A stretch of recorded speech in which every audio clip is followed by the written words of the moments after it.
રામ રામ.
મિત્રો થઈ ગયા છે બપોર અને બાજુવાળા ભાઈબંધની આવ્યા છે મહેમાન વાડીએ, તો એને કંઈક વડાપાઉં જેવો પ્રોગ્રામ રાખ્યો છે.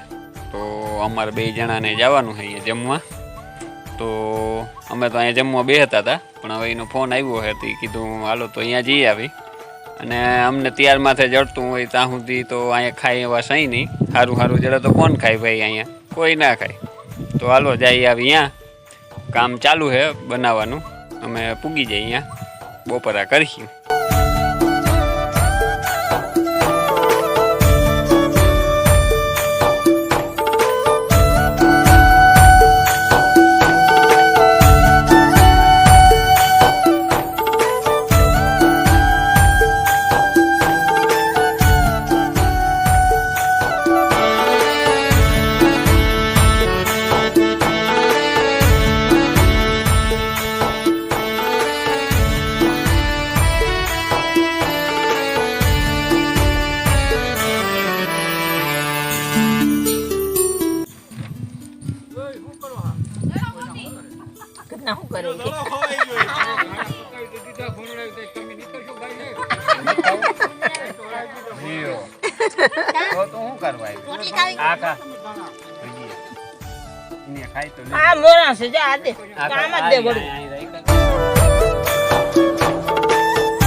આવી ગયા હે વાડીએ, જો અહીંયા બાજુવાળાની આ કેશુરભાઈની વાડીએ વડાપાઉં ખાવા.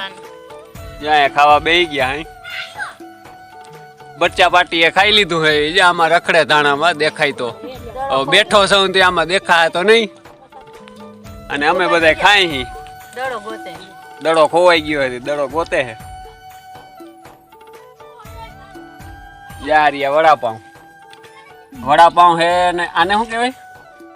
એને સેવ મમરી સેવ મમરી, હા સેવ મમરી હે. પછી અહીંયા રોગાવડા આર્યા, રોગાવડા હે, ચટણી હે, દહીં આર્યું, હજી અને આખા મરચાં હે, હજી વેલી ચટણી વાં હજી મીઠી ને તીખી ચટણીઓ આર્યું. ઓ ચટણી ઘણી હો ભાઈ. અને આ ઓલો ઓરેન્જ લીંબુ છે અમારી પાસે, જો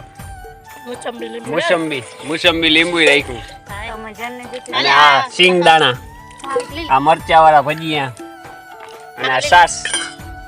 ઘણી વેરાયટી છે ભાઈ. રવિવારની રજા હે, રવિવારની રજા હતી, છોકરાઓને કરી દીધો છે પ્રોગ્રામ.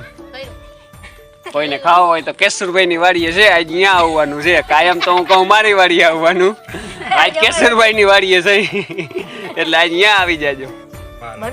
માલ લેતા આવજો, એમ કે થઈ રહ્યો. વડાપાવ જાજા રહ્યા નથી એટલે. હાલો થઈ ગયું 3 વાર હવે આપણે તો ખવાઈ ગયું હે ભાઈ. એક રિયા કારીગર વાહે હતા ને બનાવવામાં, વાહે થોડાક બેઠા, અમે થોડાક વહેલા બેસી ગયા, નિરાયતે ખાઈ. કારીગર હતા ને એટલે થોડોક વાર લાગી. જ્યાં અહીંયા બનાવ્યા હતા પટમાં, જ્યાં તેલ હાર્યું, ચૂલો અહીંયા પટમાં રાખ્યો. અહીંયા ધાણા હે, જો હા હજી કોઈને ખાવા હોય તો આવી જાજો. વાડીએ જ રાખવાના હો ને. હા તો ગમે ત્યાં આવી જાવ તો હાલીએ. લોટ છે, ચટણીનો માલ લેતા આવજો ને તેલ લેતા આવજો. તેલ એમ તો છે પણ અડધો કિલા જેવું લેતા આવજો. તો મિત્રો આજ તો આવી ગઈ મજા. હવે વડાપાઉં ખાઈ લીધા, અડધા તો પચી ગયા હે. અને ઘઉંમાં માંડ્યો હું પાણી વારવા. જો તો આપણે આ બ્લોક અહીંયા પૂરો કરશું હવે, કેમ કે આ વિડીયો આજ થોડોક વધારે લાંબો થઈ ગયો. હવે કાલે મળીશું નવા બ્લોકમાં. ત્યાં સુધી બધા મિત્રોને રામ રામ, જય શ્રી કૃષ્ણ.